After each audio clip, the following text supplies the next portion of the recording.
أو كيف السبيل. Humanity sets the agenda.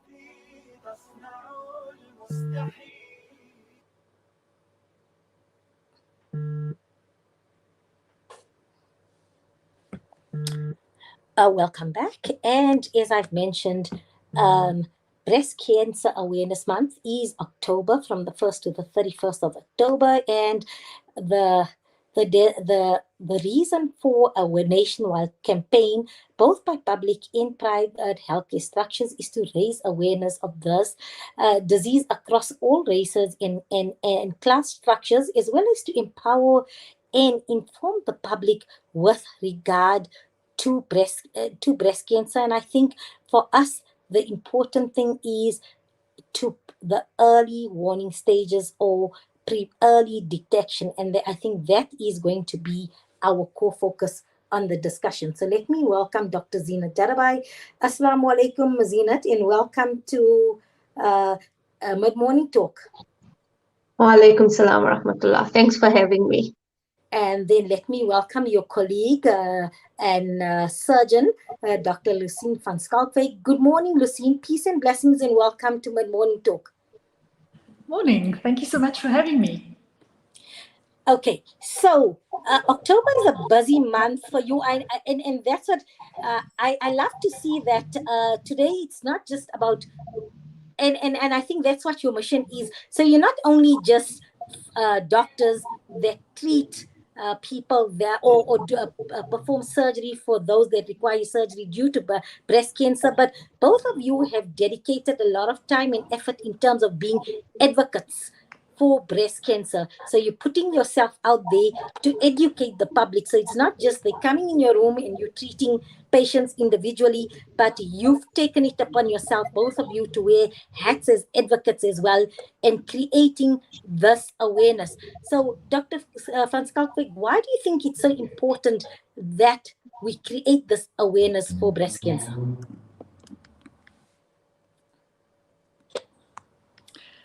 Okay, so I think you did touch on it a little bit earlier. It's October, it's Breast Cancer Awareness Month. Pink is everywhere, pink ribbons are everywhere, the trees are draped in pink. And we were talking about this yesterday, Zeenat and myself, and the message is out there, everyone should go and get their mammograms and check your breasts. But I don't think we really explain why we should be checking our breasts and why it's so important. The reason we want you to be going for your mammograms, and the reason we're emphasizing it so much, is that we want to pick these cancers up as early as possible. So having your mammogram is not going to prevent you from developing breast cancer. If you're going to develop a breast cancer, unfortunately, it's going to happen. But what we want to do is we want to pick it up as early as possible. So, ideally, we want to pick it up before you can even feel a lump in your breast. And this is why it's important to go even if your breasts feel normal to you. If we pick a breast cancer up early, it just gives us so many more options to treat the breast cancer. So if it's a small lesion, if it's an early lesion, the chances of successful treatment are just so much higher. So we can look at curative treatment. And, often we can treat these early cancers in a much less radical way. So we don't have to go and, for example, remove an entire breast. We might be able just to remove an area of the breast instead of removing the entire breast. I know a lot of women are worried about losing their breasts. And what I want to say to them is, if we can pick these cancers up early, then that might not even, we might not even have to remove your entire breast. And the same thing with the rest of the treatments. Often if we can pick these cancers up early, we don't even have to give chemotherapy. So, it's just all around better to pick these lesions up early. Thank you for that. So, Dr. Zeenat, why, if the mammogram is the screening process that is going to indicate whether you have signs of breast cancer or those cancerous cells are found in your breast, why is there such a resistance from for people to go for this mammogram, is it a cost factor? Is it maybe we're afraid it might be painful or uncomfortable process? What is the fear, anxiety for not going to be tested? So I do think that there's a variety of reasons. The first thing is a lot of people, like we've touched on, we've said that we keep on saying screen, screen, screen, but people think it won't happen to them. So we haven't really gotten the message across, and that's what we're trying to do today, of why you need to screen. So why is it so important to have the mammogram and to pick it up early? And then I think we are all busy, we are all human, and we put off things that don't seem urgent to us. So a lot of people are just like, I think it's the same with other screening procedures. For example, in the female population, having your pap smear. It's not a fun thing to do, and we put it off because we think we're too busy. The other thing with mammograms is that if you look at what the medical aids pay for and things, often it's something that's recommended in older women. But we do see breast cancers in younger women, and in a lot of younger women who don't have any family history. So all the other screening modalities are also important. So you need to have a look at your breasts. Do they look like they're changing? Are you feeling pain? Have you got a weird discharge from your nipple? Does there look to be anything asymmetrical between the two breasts? So you know your breasts better than anyone else, but we need to get from a young age, get into the habit of looking and feeling our breasts as well. Because even if your medical aid or even if our programs say go for your mammogram at this age, if you notice anything before then, even without family histories, it's so important for you to seek an opinion, go see your GP or see a specialist surgeon. And they'll be able to say whether you need any other form of investigations. Often in younger breasts, we do ultrasounds, but most medical aids do recommend your mammograms and will cover them from a certain age as well. So what is an age, ideal age? As you say, medical aids have maybe a specified age from this age and older. You'd go in there, they've got a baseline on it. But what age would you then recommend that we start going for mammogram? And also, how often do you go? Once a year, biannually, once in 5 years? So what is the time frame we should be going for a mammogram? Or like you say, a SONA in younger adults? I think, Lucy, would you like to answer that? I think from 40, the mammograms. But yeah, so it very much depends. So if you are a woman who is at average risk, so you don't have any family members who've had breast cancer. So we know that, if you've had family members who've had breast cancer, you are at a slightly higher risk yourself. But let's say that you are at an average risk, you have no family history of breast cancer. So in those patients, we would recommend going from 40 years onwards. And, generally the medical aids will cover once every 2 years. So we would recommend that. But of course, then if you have a family history, then we might have to start earlier and you might have to have more frequent mammograms. Okay. And then, sorry, Mariam. I just want to add, just with the mammograms, I think it's very important to either be going to the same place or to get some sort of report from your mammogram, because it is an investigation that does rely a lot on changes. So every second year, if you're going to a different place without a previous report, it does make it a bit harder to interpret. Okay, I do want to touch a little bit more about mammograms. Can we take a short break, and then when we resume, we can focus on that mammogram process, because I think let's demystify that and debunk what is this mammogram and is it painful? Is it uncomfortable? So let's just demystify and debunk all this after the break. Have now reopened on 235 Matthews Maiwa Road in Durban. Head on over for the Taste with Kick. We offer something scrumptious for everyone in the family. Wraps, chicken tikka, burgers, tender grills, mocktails, milkshakes, and so much more. Corporate and events catering available. Visit our social media pages for more info or call 031 209 0119. Kiki's, the Taste with Kick. Famine, conflict, and severe economic decline make the humanitarian crisis in Yemen the worst in the world. More than 20 million Yemenis do not know where their next meal is coming from, and over 10 million are suffering extreme levels of hunger.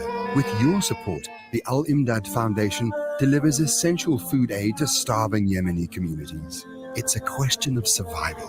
So let's do what's right. Donate online at al.com or call 0861 786 243 for more information. For a long time, we've lived in a centralized world, where institutions held the all-important data and confirmed all transactions.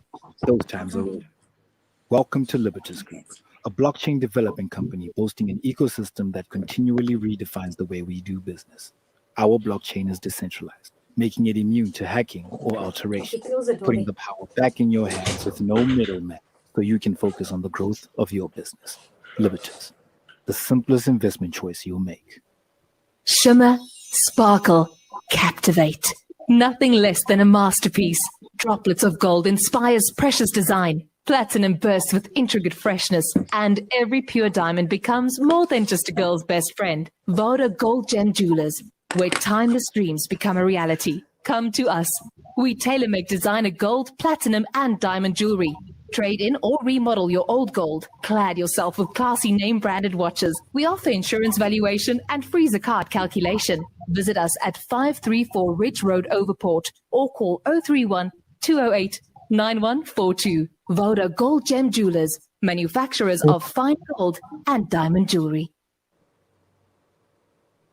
There was so much on my mind in my bed I lay. I turned to my side and I heard a voice say, stop all your whining, heart rate's declining. You've got so much more than most. Look how you're sleeping, how much you've eaten. Don't you know that you're supposed to say sabr and shukr are wonderful things. The praises to Allah we should always sing. When things go right, it's from Him, not me. And when they are wrong, we get through patiently.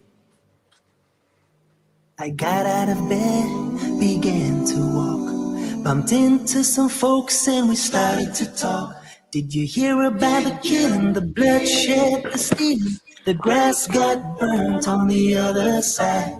Soldiers are coming, people are running. All that's left is the orphan child. Sabr and shukr are wonderful things. The praises to Allah we should always sing. When things go right, it's from Him, not me.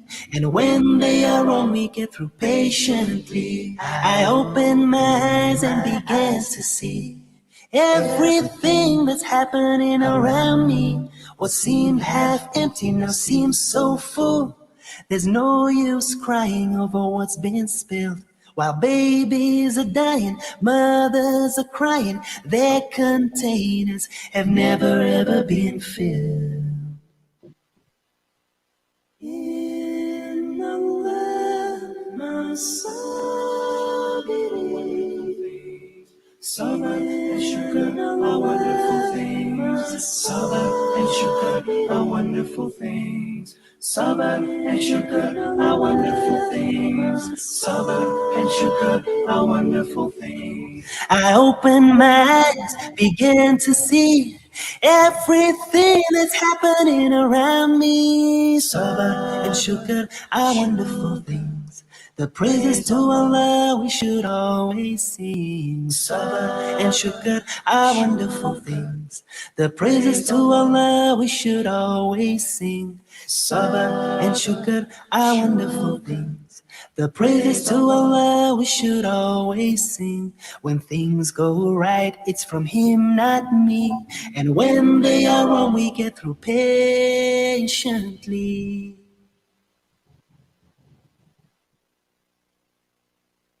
Every morning on every news flash, I hear the sorrow of the world. It seems like everybody's lost and scared, trying to make sense of it all. And as I travel to and fro, so many faces pass me.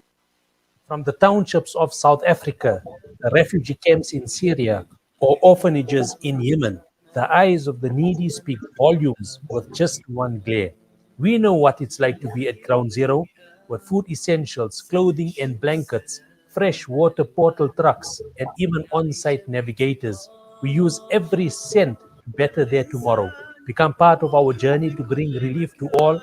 Go to www.ashrafulaid.org or call us on 011-809-8181.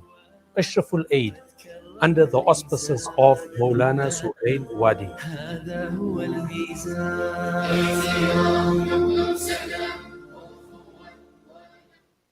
These days, I'm more health conscious than ever. So tonight, it's stir fry for dinner, cooked in healthy Helios pure sunflower cooking oil. Helios is pure sunflower goodness, packed with omega-6. That's good for your heart. And is approved as part of the Heart and Stroke Foundation eating plan. Dinner's ready! Helios, pure sunflower cooking oil. A healthy family is a happy one. Did you know a sponsored water well and borehole allows children to go back to school, empowers communities, and is a means of Sadaqa Jariyah? There are many villages in Africa and Afghanistan that are in need of water wells and borehole. Sponsor a water well in Africa at 14,500 rand, or a borehole in Africa and Afghanistan at 49,500 rand. Call Africa Muslims Agency on 011-834-8685 or donate at Africa Muslims Agency. Co.za. Africa Muslims Agency, inspiring the spirit of giving.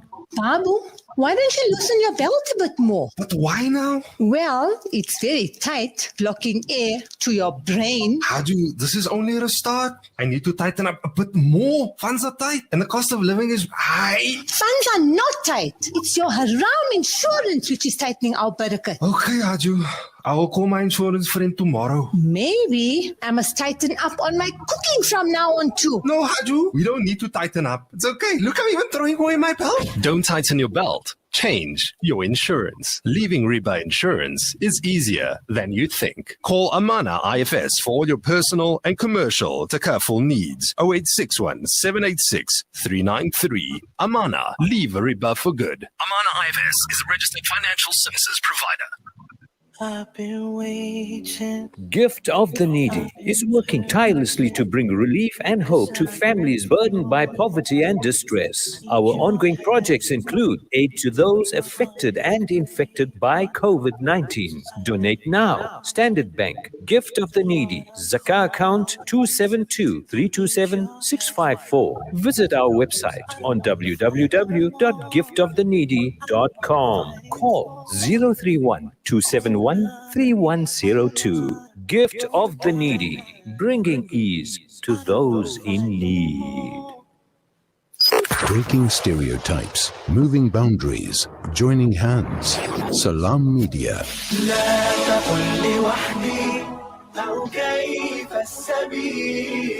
Humanity sets the agenda.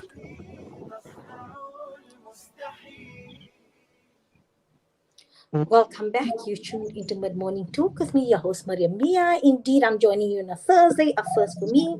But we are speaking about breast cancer. And yes, I've got a message from Zaida Ford that says, "Good day, my mother died of breast cancer when I was, let me just say, and I want to go for mammogram. I did one 3 years ago. They told me they will phone me, but I never did ask them, I'm just trying to get this. Is the pink lady not there? But they didn't come back. Can you help me, please?" Okay, let's speak about mammograms with Dr. Zina Daraba, Dr. Lucine van Schalkwyk, and then we're going to discuss mammograms, and then we're going to see if we can assist Zaida Ford as well. So Zina, welcome back, and I'll just see if I've got Lucine van.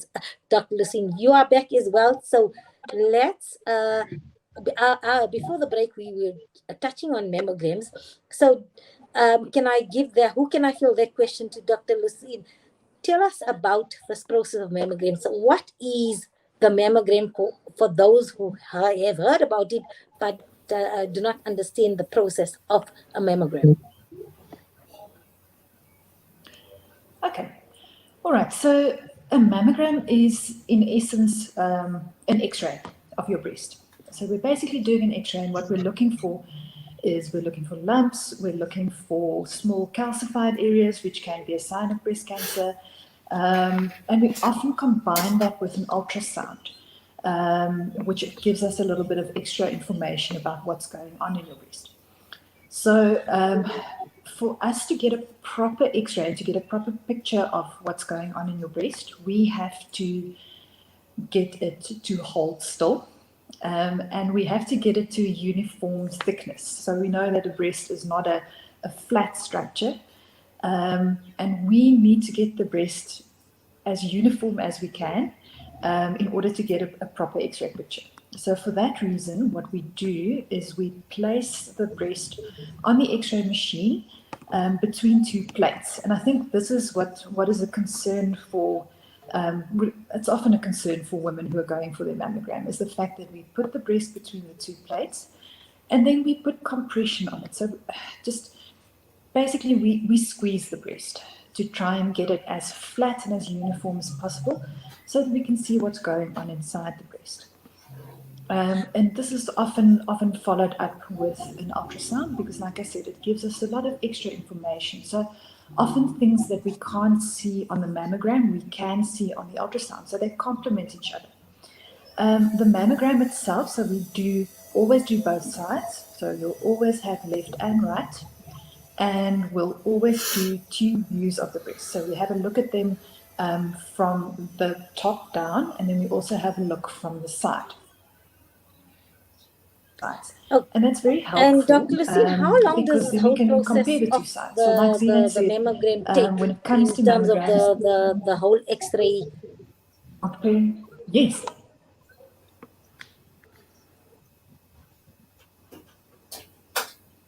Can you hear me? Okay, I've got you now. Okay. So I asked this whole process, how long does it take? An hour, half an hour? What's the time duration? It's about half an hour. So we're all busy. Our lives are all hectic. It's the end of the year. We're rushing around.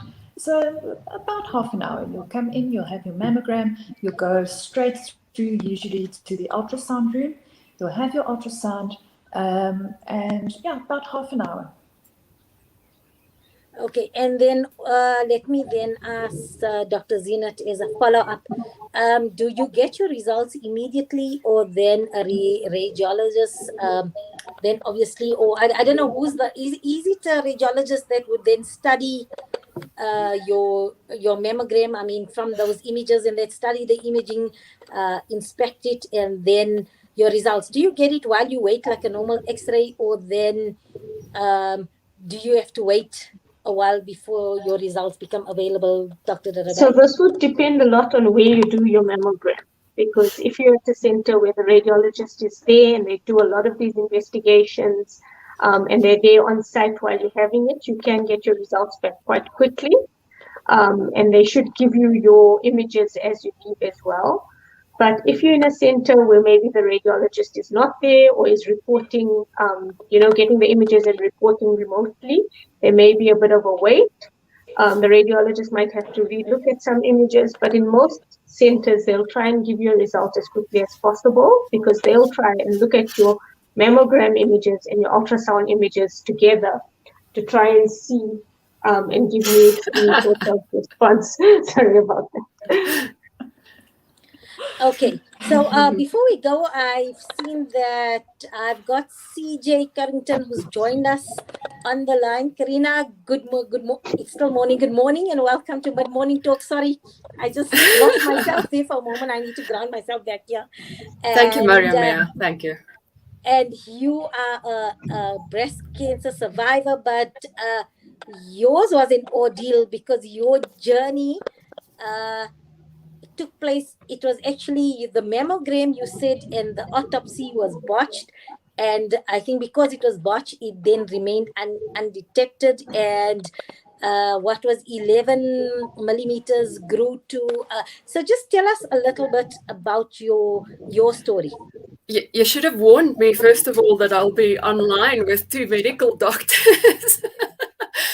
You know anyway. what? They breast cancer advocates. So think of them as sisters and buddies who support you, and not so much. I think today they're wearing their caps as advocates more than medical doctors. Yes, they're educating us and informing us, but I think they are support system, and that's why I've got them here, because Dr. Zina Darabai, incidentally, she ran a marathon. I don't know where she finds the time, being a full-time mom and a doctor, but also this cause is close to her. So she just ran a marathon.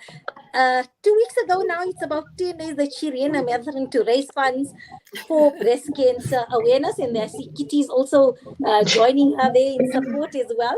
So please don't be intimidated. These are, I think, breast cancer awareness buddies. All right. So I can tell you a little bit about my situation. I will never tell anybody not to go for a mammogram, but the doctors will also tell you that dense breast tissue does not perform well under a mammogram. In other words, you do not get a clear picture of what is actually happening in a breast with dense breast tissue when you do a mammogram. So from my side and from my experience, which I'll go into a little bit, I always recommend that people do a sonar first before going for a mammogram. If the sonar then picks up trouble, then you could go for the mammogram and do that if that's the route that you choose. However, in my mind, it just doesn't make sense to do the mammogram first, which basically does compression damage to the tissue as well. And then, when you don't get the answers, you still have to do the sonar. In my case, what happened was that I'm a state patient, and I often say I'm a victim of the state. So I was treated atrociously by one of the very big state institutions. In 2015, I had trouble, and I went to the specific hospital. They did all the tests, they did a biopsy and all of that, and I was completely cleared. In 2016, when I went back for another scan, my results were gone, and they pretty much said that I was lying and that I was never cleared. So they couldn't find any of the results that happened in February 2015, which cleared me. So I knew of a calcification lump that was there of about 11 millimeters big. It had never moved, never done anything in 6 years.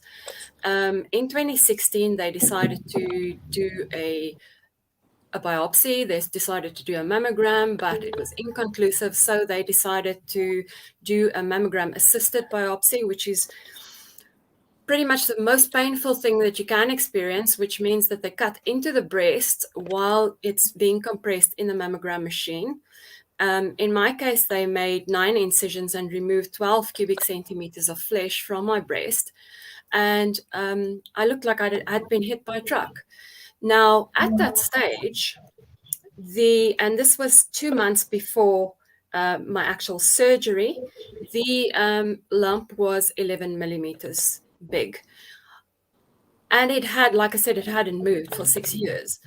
After that invasive mammogram procedure that I had done, in 2 months, it suddenly grew to 52 millimeters. And when they actually then did the mastectomy, that was what they were dealing with. So that is my experience. I do often go for breast thermography, which is a non-invasive procedure, which pretty much indicates the changes in your body based on temperature readings, because inflammation is linked to heat. And that can give you an idea of what's going on in your body. And then you can make an educated decision as to the next step, going for a sonar, going for a mammogram, etc. But for me, as a state patient, it was just a matter of having to pretty much take the treatment of my breast cancer into my own hands and make my own decisions, because I honestly did not get correct advice or treatment from the doctors in any case. Okay, so so Dr. Zinat, I think this gives you firsthand the challenges faced, for state patients, because generally we're speaking about those that have access to medical aid in private institutions and things like that. So could we just then focus a bit in terms of if you don't have a luxury of medical aid and access to private facilities, for people who find themselves in CJ's position, what is your recommendation, or how do you insist, or records are important, I suppose. So how would you respond? Because after all this, CJ is, and for me, that's what I like to acknowledge, you have survived breast cancer in spite of your difficulties, your challenges, and your ordeals. You are a survivor. So, Zeenat, can you please respond? Okay, so to start off, I think, CJ, your whole experience, I mean, it's really something that we're trying very hard, and that's why we're here, and that's why we're advocating. We're trying very hard to change the way breast cancer is viewed, and it's not only limited to the public sector. I think that you're going to have people who have these experiences in state and in private. So just to touch on a few points, if I may. To start off with, the issue of a mammogram versus an ultrasound. I think we spoke about it a bit earlier on. Yes, dense breast tissue doesn't show up as well on a mammogram, which is why often younger patients will be offered an ultrasound first. But as Lucy said, the standard of care is usually to use those two investigations together. So we usually do a mammogram and an ultrasound together. So we don't just do a mammogram, and it doesn't mean that if you have an ultrasound then it's okay, you don't need the mammogram. These two work together, and the evidence has showed that it's the best way of screening. As we spoke about before, about having a center that does a lot of breasts, obviously a center that does a lot, a radiologist that does a lot of mammograms, etc., will pick up more. And it's the same with any sort of cancer screening, right? A more high volume center is going to be a bit more equipped to pick up more of this, which is why the trend in breast care, and this is not only in private, we're trying in state as well. And our colleague, Prof. Carol Ben, does a brilliant job at Helen Joseph. They do it at Joburg Gen, and the same at Groote Schuur, where they have the Flamingo Project. So we're trying to take this concept of early detection, early screening to minimize experiences like CJ's. I don't think we can ever say that it's totally eliminated, but the trend in the sort of breast care world is to try and minimize these experiences by setting up specialized centers and multidisciplinary teams. And whether you're in state or in private, you should try as far as possible to go to a high volume center working with a specific breast multidisciplinary team. As far as the actual biopsy is concerned, the mammogram guided biopsy and ultrasound guided biopsies, I think maybe Lucy might be able to speak a bit more about that.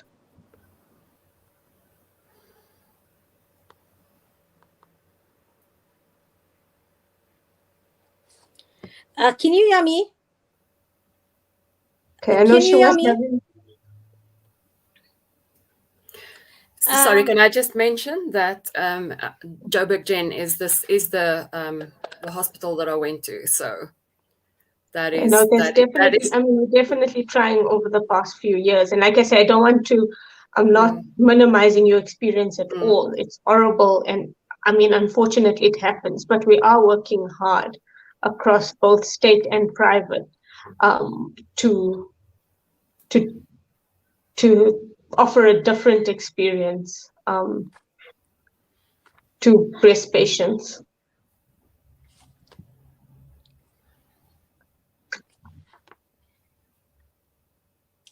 We're gonna go for a short break, and then when we resume, we'll be wrapping up with our breast cancer awareness.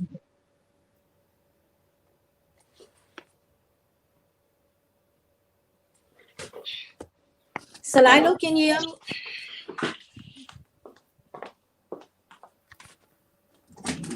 and convenient medical facilities, open till 10 p.m. every day of the year. We have a full-house clinic that operates from 2 p.m. to 7 p.m., which is run by a qualified sister. The clinic offers immunization, vaccination, wellness, general consultation, and more. Call Doozy Med Medicine Depot on 033 3421 Doozy Med Medicine Depot, your pharmacy of choice. Durban, KwaZulu-Natal has been the hardest hit by the recent civil unrest. Hundreds of supermarkets, factories and warehouses have been looted and destroyed.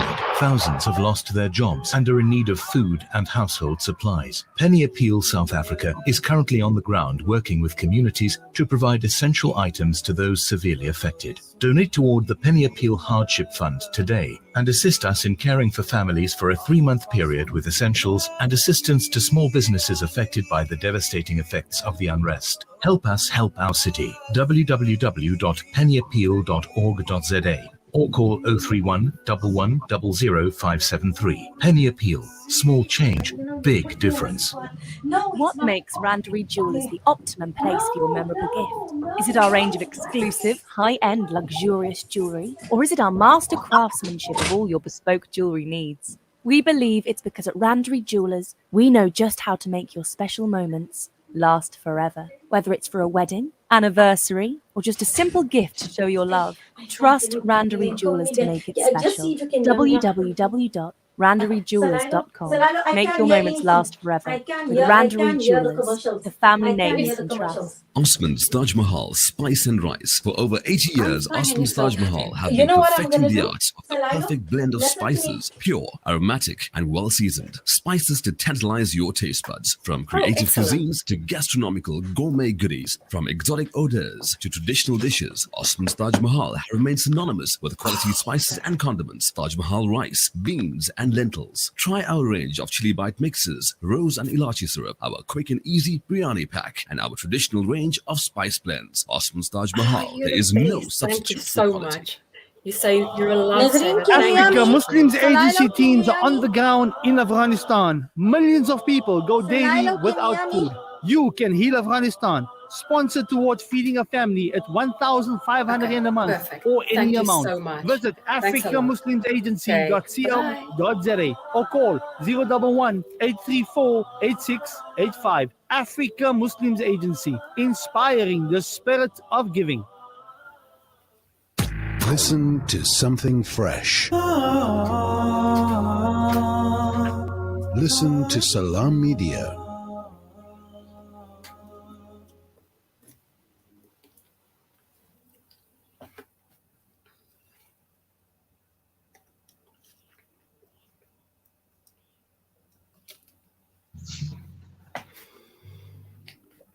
Can you hear me? Yes. We can hear you, yes.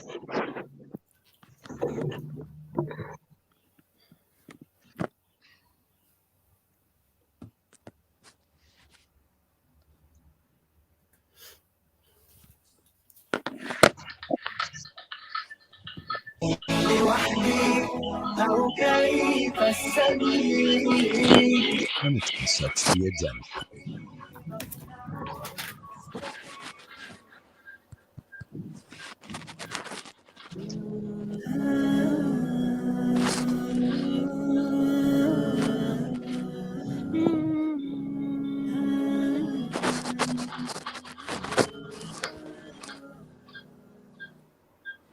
You stepped inside his home, you were overwhelmed with fear.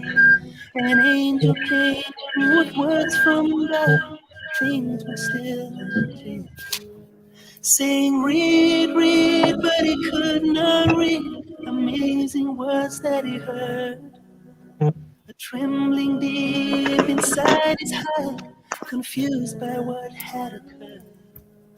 There was only one who could comfort him, to help him see the light, to ease his fears, to reassure. Was Khadija his wife? He said, Zammiluni, Zammiluni, Dakhiruni, دثروني, a mighty task has come before me. I need you here with me, by my side, by my side. Breaking stereotypes, moving boundaries, joining hands. Salam Media. لا تقل لي وحدي أو كيف السبيل. Humanity sets the agenda.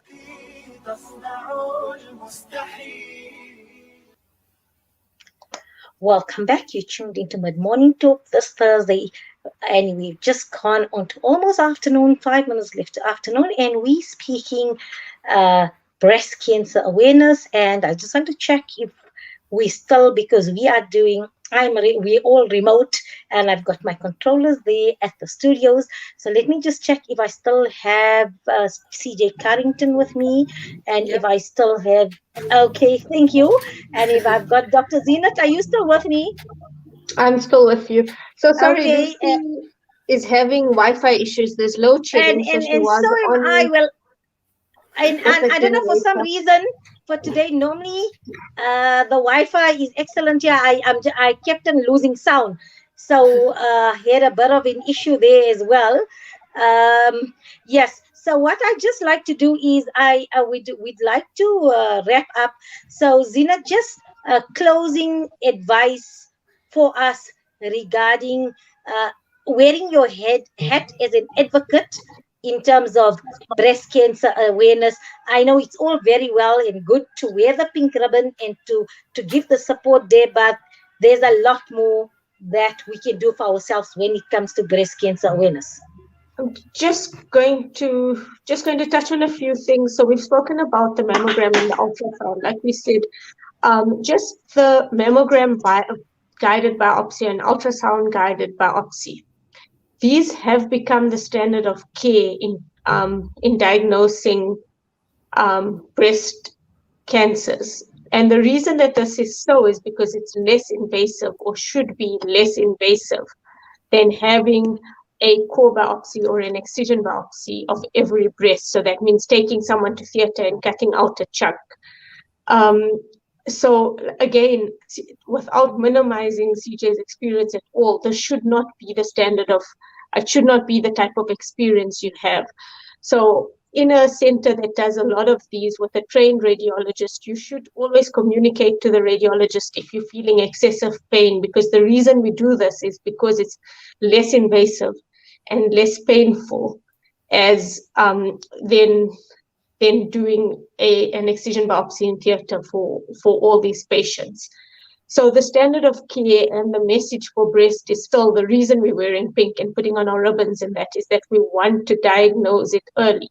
Because if it hasn't spread, we have more treatment options we can offer you and less invasive treatment options often.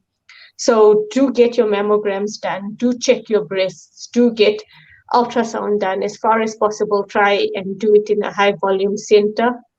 And there's a lot of other modalities, like CJ spoke about the tomography, for example, but these can miss lesions that are deep in the breast. They can miss smaller lesions. So with the evidence we have now, definitely don't underestimate and don't look for excuses not to go for that mammogram. And as we said, a mammogram and ultrasound in conjunction gives us the best imaging.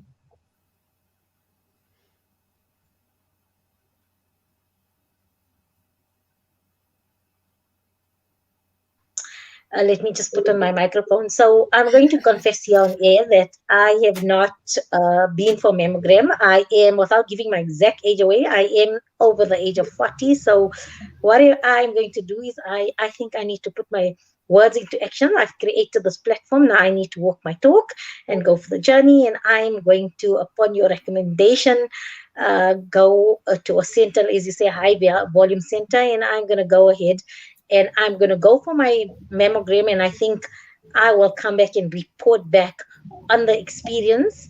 Yes, so I think I'm going to start with me, just for as a preventative measure, and then I am going to report back to all our listeners on Mid Morning Talk in terms of my experience. So let me start and I think raise my hands and walk my talk and walk myself into a high density mammogram center. CJ, I'd like to acknowledge you on Breast Cancer Month. I know yours is a exceptionally difficult route and journey, but I think we all proud that you have come through, and it's made you a stronger person, no doubt, in terms of what you've been through, and grew you as an individual. So we acknowledge you and we salute you, and we know that your heart is there for support for all those that are going through breast cancer currently. But I mean, if you look at CJ and what she went through, and she survived. So yes, I don't think we should look at breast cancer as a death sentence. Dr. Darabai, is that what we could say? It's not a death sentence. Thank you so much for sharing your experience. I think it's so important, the more people that come forward and share their experiences. And I think, I mean, good and bad, because we need to learn from it and do better. And I mean, just the fact that you've been through all of this and come through, it's testament to how strong you are. And thanks for sharing that. And thank you very much. Can I just say something? I honestly feel that it's every woman's responsibility to be as informed as possible and take control of what is happening in your body. If you go to a doctor, make sure that you know what they are saying to you, because what happens is fear takes over and you literally cannot think straight. If you need to have somebody with you to take notes or to help you process, then do that, because often you miss what's being said. But don't be scared to ask questions. Don't be scared to go for a second opinion. Don't be scared to do your research. Get support from wherever you need it, because this is not a journey that you're supposed to be walking on your own. It's definitely. Yes, and that is why this year's theme is a good multidisciplinary team that we're trying to set up across. This year's theme is a body. Sorry to interrupt you, but this year's theme, incidentally, in 2021, is a buddy to share your journey with you on breast cancer. So that is the theme. So as you said, you don't have to go to this journey alone. And I know Zinat is an advocate for having a supportive multidisciplinary team. And that's what she says. It's about the team that's going to support you through your journey of recovery and restore your optimal health again. Thanks so much. Please, will you give our regards to Dr. Van Schalk, and we really appreciate her time. I know both of you are really busy in between surgery and getting everybody towards optimal health. And CJ, and this program is also dedicated to all those that are currently undergoing treatment, as well as those that have survived. So we wish you a safe journey to optimal health. Thank you so much. Peace and blessings to both of you. Thank you so much. We're going to go for a short break. When we get back, I've got my producer, our senior producer at Salam Media, and my producer, Salailo, who is going to conduct the next segment. I will see you at 12:30 speaking to Advocate Shabnam Mohammed. All this after the break.